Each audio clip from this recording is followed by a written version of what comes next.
வணக்கம் நேர்களே, இன்னைக்கு நாம பார்க்கக்கூடிய சிறப்பு பதிவு சுக்கிரனுடைய பெயர்ச்சி. கும்ப ராசியில் இருக்கக்கூடிய சுக்கிரன் பகவான் வருகின்ற மார்ச் மாதம் 2ஆம் தேதி மீன ராசிக்கு பெயர்ச்சியாகி போறார். மீன ராசியில சுக்கிரன் உச்சம் அடையக்கூடிய ஒரு தருணம்.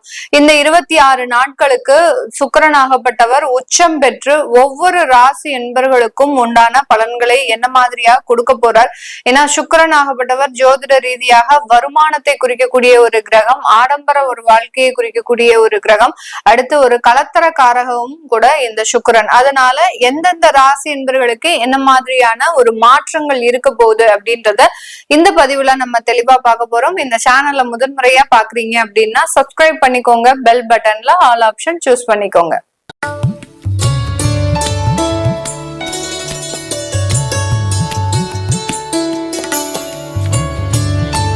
துலாம் ராசி என்பர்களுக்கு காலபுருஷனுக்கு 7ஆம் இடமான ராசி என்பர்கள் துலாம் ராசி என்பர்கள். ராசிக்கு அதிபதி சுக்கிரன் 6ஆம் இடத்துல உச்சம் அடைய போறார். 6ஆம் இடம்ன்றது ருணரோக சத்ருஸ்தானம்.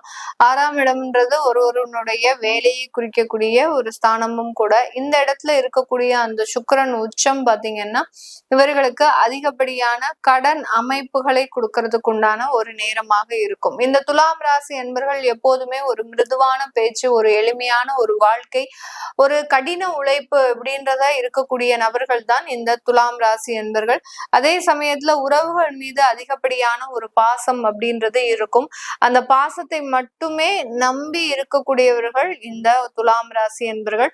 அந்த பாசத்தினால சின்ன சின்ன ஏமாற்றங்கள் வந்தா கூட அதை பெரிய அளவுக்கு பொருட்படுத்தாமல் தன்னுடைய சுய வாழ்க்கையினுடைய அந்த விஷயத்துல பாத்தீங்கன்னா எல்லாருமே வேணும் அப்படின்ற மாதிரியாக ஒரு அடிப்படையான ஒரு விஷயத்தை நோக்கி பயணிப்பவர்கள் இந்த துலாம் ராசி என்பர்கள். நமக்கு என்ன வயசானாலும் ஒரு அந்த ஒரு எக்ஸ்பீரியன்ஸ், வயசுக்கு உண்டான ஒரு எக்ஸ்பீரியன்ஸ் இருந்தாலும் அந்த பல நபர்கள் இவர்களை பார்த்து ஒரு ஏளனப்படுத்தி ஒரு அவமானப்படுத்தி பேசினா கூட இவர்களுக்கு பெரிய அளவுக்கு கோபம் அப்படின்றது வராது. அந்த கோபப்படுத்துபவர்களுக்கிட்டயே போய் ரொம்ப மிருதுவாக, ரொம்ப எளிமையாக, ரொம்ப அவர்கள்கிட்ட ரொம்ப பொலைட்டா ஸ்மார்ட்டா பேசக்கூடியவர்கள் இந்த துலாம் ராசி என்பர்கள். இப்படி இருக்கக்கூடிய இந்த துலாம் ராசி என்பர்களுக்கு 6ஆம் இடத்துல சுக்கிரன் உச்சம் பெறும்போது இந்த காலகட்டம் வேலை ரீதியான நிறைய முன்னேற்றங்களை இந்த ராசி என்பர்கள் பெறுவதற்குண்டான ஒரு காரண நேரமாக தான் இருக்க போகுது. ஏன்னா நிறைய பேருக்கு துலாம் ராசி என்பர்களுக்கு நம்மளுடைய கோச்சார நிலவரப்படி நம்ம பதிவுகள்ல நிறைய சொல்லியிருப்போம். உங்களுக்கு வேலை வாய்ப்புகள்லாம் கிடைக்கும், உங்களுக்கு வேலை வாய்ப்புகள் கிடைக்கிறதுல பெரிய தடைகளே கிடையாது அப்படின்றதெல்லாம் நிறைய சொல்லியிருப்போம். ஏன்னா ஒவ்வொரு செவ்வாய் பயிற்சி, அடுத்து பாத்தீங்கன்னா மாத பலன்கள்ல ஒவ்வொரு கிரகங்கள் மாறும்போது அந்த தன்மை எப்படி இருக்குன்றதெல்லாம் நம்ம அந்தந்த இடத்துல நம்மளுக்கு சொல்லியிருப்போம். அப்படி இருந்தும் சில பேருக்கு வேலை வாய்ப்புகள் கிடைக்கல மேடம், நான் கிட்டத்தட்ட ஒரு 6 மாசத்துல இருந்து 8 மாசத்திற்கு மேலாக வேலை இல்லாமல் இருந்துட்டு இருக்கிறேன்.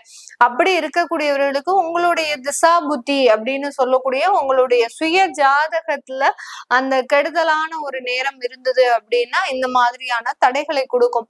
அப்படி இருக்கிறவங்களுக்கு கூட இந்த சுக்கிரனுடைய பெயர்ச்சி நல்ல ஒரு மாற்றங்களை வேலை ரீதியாக கொடுக்கக்கூடிய ஒரு தருணம்.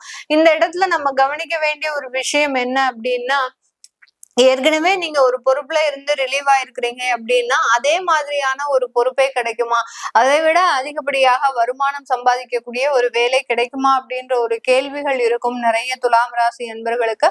அந்த மாதிரியான அதற்கு ஈக்குவலண்டான ஒரு வேலை அப்படின்றது கண்டிப்பாக கிடைக்காது. சுக்கிரன் உச்சம் பெற்றாலும் கூட அங்க சனி 6ஆம் இடத்துல இருக்கிறதுனால வேலை பளு அதிகமாக இருக்கும், முக்கியமான பொறுப்புகள் அப்படின்றது இருக்கும், வருமான உயர்வு அப்படின்றது உங்களுக்கு ஒரு கண் துடைப்பாக தான் சில இடத்துல வச்சிருப்பாங்களே ஒழிய, பட் நீங்க டேக் ஹோம் அப்படின்றது பாத்தீங்கன்னா ரொம்ப குறைவான அளவு தான் இருக்கும். அதனால இதை கொஞ்சம் நீங்க அட்ஜஸ்ட் பண்ணிக்கிட்டீங்க அப்படின்னா ஆட்டோமேட்டிக்காக சரியாகக்கூடிய ஒரு அமைப்பாக தான் இந்த துலாம் ராசி என்பவர்களுக்கு அதிகப்படியான ஒரு மாற்றங்களை கொடுக்கக்கூடிய ஒரு தருணமாக இருக்க போகுது. இந்த காலகட்டம் அடுத்து கடன் சம்பந்தப்பட்ட சில விஷயங்கள்ல இருந்தும் நிவர்த்தி இந்த சுக்கிரனுடைய பயிற்சி இந்த ராசி என்பவர்களுக்கு முழுமையாக கொடுக்கக்கூடிய ஒரு தருணம். இவர்களுக்கு கிரெடிட் கார்டு சம்பந்தப்பட்ட கடன், அடுத்து பாத்தீங்கன்னா நகை அடமானம் வைத்ததுல இருந்த கடன், அடுத்து ஹோம் லோன் சம்பந்தப்பட்ட கடன், இது எல்லாமே மெயினா இருக்கும். இது மூணுமே எப்போதுமே இவர்கள் கரைக்கணும் அப்படின்னு நினைச்சா கூட அதுல இருந்து வெளியில வர முடியாத ஒரு சூழ்நிலையில தான் இருப்பாங்க. இப்படி இருக்கக்கூடியவர்களுக்கு இந்த சுக்கிரனுடைய பயிற்சி அதுல இருந்து கொஞ்சம் கடன்களை அடைத்து நிவர்த்தி பெறுவதற்குண்டான ஒரு கால நேரமாக தான் இருக்க போகுது. இதனால இந்த துலாம் ராசி என்பர்கள் அடுத்த கட்ட ஒரு பொருளாதார வளர்ச்சியை அடையக்கூடிய ஒரு தருணமாகவும் இருக்கும். டாப் அப் லோன்ஸ் எல்லாம் போடக்கூடிய ஒரு தருணம். ஒரு ஹோம் லோன் வச்சிருக்கிறீங்க அப்படின்னா அதுல டாப் அப் லோன்ஸ் போட்டு அதெல்லாம் உங்களுக்கு ஒரு நல்ல ஒரு வருமான வளர்ச்சியை கொடுக்கறதுக்குண்டான ஒரு நேரமாக தான் இருக்க போகுது. இந்த காலகட்டம் உங்களுடைய முதலீடுகள்ல இருந்து நிறைய ஒரு வருமானத்தை பெறுவதற்குண்டான ஒரு தருணமாகவும் தான் இந்த துலாம் ராசி என்பர்களுக்கு அதிகப்படியான ஒரு மாற்றத்தை வருமானங்கள் எங்கெங்கெல்லாம் இருந்து வரணுமோ அது எல்லாத்துலயுமே இருந்து பெறக்கூடிய ஒரு தருணம். சில பேர் யாருக்கிட்டையாவது கடன் கொடுத்து வச்சிருக்கிறீங்க அப்படின்னா அந்த கடனில் இருந்தும் வரக்கூடிய ஒரு வருமானமாக இருக்கும். சில பேருக்கு வாடகை வருமானமே வராம இருக்கு அப்படின்னா ஒரு 6 மாத காலமாக எங்களுக்கு வாடகை வருமானமே வராம இருக்கு அப்படின்னா அதுல இருந்தும் வருமானத்தை வரக்கூடிய ஒரு தருணம். இப்படி எங்கெங்கெல்லாம் உங்களுக்கு வருமானங்கள் வர வேண்டிய வருமானங்கள் தடைபட்டு இருக்குதோ அதை எல்லாத்தையுமே மீட்டெடுக்கக்கூடிய ஒரு நேரமாக தான் இந்த உச்சம் பெற்ற சுக்கிரன் மிக அதிக அளவு லாபத்தை கொடுக்கக்கூடிய ஒரு தருணமாக இருக்கும். வெளியூர் வெளிநாட்டு வாய்ப்புகள் தேடி வரும்.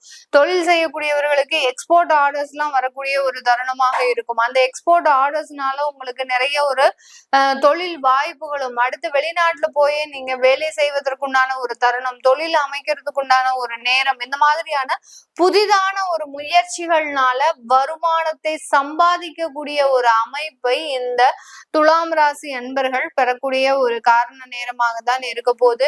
இந்த காலகட்டம் வரன்கள் அமையறதுல எந்த மாதிரியாக இருக்கும்? 6ஆம் இடத்துல சுக்கிரன் உச்சம் பெற்று இருக்கிறதுனால வரன்கள் அமைந்தாலும் அதை தடை செய்யக்கூடிய சில உறவுகள் அப்படின்றது கண்டிப்பாக இந்த நேரம் உங்களுக்கு முக்கிய ஒரு தடையாக இருக்கும். அதனால இந்த காலகட்டம் வரன்கள் பாக்குறதுல பெரிய அளவுக்கு ஈடுபாடு காட்டாதீங்க இந்த துலாம் ராசி என்பர்கள். அப்படியே வரன் வந்தாலும் அதை அப்படியே ஹோல்டுலயே வச்சிருங்க.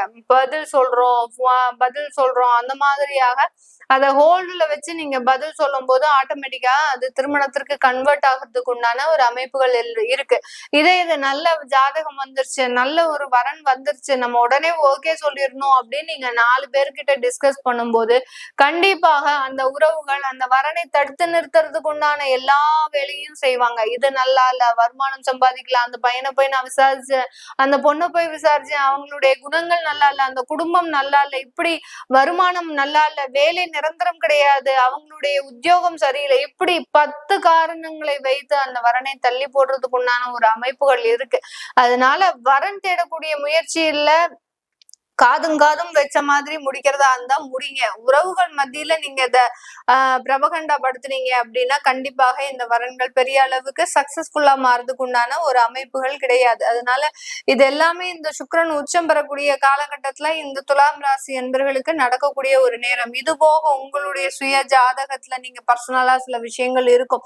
நிறைய துலாம் ராசி என்பர்கள் உறவுகள் சம்பந்தப்பட்ட விஷயத்துல தேவையில்லாத பிரச்சனைகளை அனுபவிச்சிருக்கிறீங்க. அடுத்து முதல் திருமணத்துல நிறைய ஒரு விஷயங்களை, அதாவது அவமானங்கள், அசிங்கங்கள், கோர்ட்டு கேஸ், வம்பு வழக்குகள் இதெல்லாத்தையுமே அனுபவிச்சிருக்கீங்க. இதுல இருந்தெல்லாம் நிவர்த்தி பெற முடியுமா எங்களுக்கு அப்படின்னு கேட்க நினைக்கிறவங்க கீழே இருக்கிற நம்பருக்கு வாட்ஸ்அப்ல அப்பாயின்மெண்ட் வாங்கிக்கிட்டு நீங்க கன்சல்ட் பண்ணிக்கலாம். உங்களுடைய குழந்தைகளுக்கு ஜாதகம் எழுதணும், நியூமராலஜி படி பேர் வைக்கணும்னு நினைக்கிறவங்களும் கீழே இருக்கிற நம்பருக்கு வாட்ஸ்அப்ல மெசேஜ் அனுப்புங்க. அதற்குண்டான விவரங்கள் தெரிய வரும். உங்களிடமிருந்து விடைபெறுவது உங்கள் ஆஸ்ட்ரோ பூர்ணா. நன்றி, வணக்கம்.